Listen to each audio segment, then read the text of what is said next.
मैं आज तुम्हारे घर आ रहा हूँ तुम्हारे पेरेंट्स से बात करने हमारी शादी के बारे में। तो मेरी एब्सेंस में मेरे कमरे की तलाशी ले रही थी।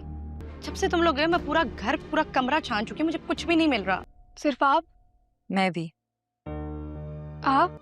हाँ, नो मैम, मैं क्यों लूंगी तलाशी? वैसे भी आपका रूम तो लॉक होता है। आज हम तुम्हारे पेरेंट्स से मिलने आ रहे हैं, तुम्हारी शादी की डेट फिक्स करने। ये कहाँ से आया? ये तो मैंने देखा ही नहीं था वहां पे।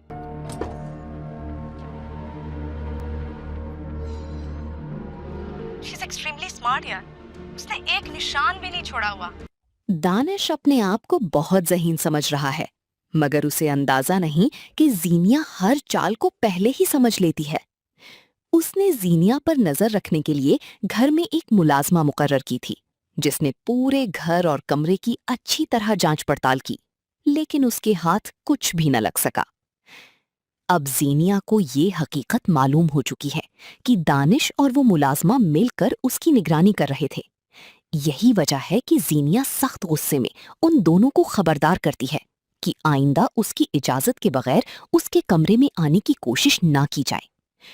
उधर दूसरी तरफ फिरोज शिंजे को फोन करके बताता है कि वो बहुत जल्द अपनी वालिदा के साथ उनके घर एक खास मकसद के लिए आने वाला है।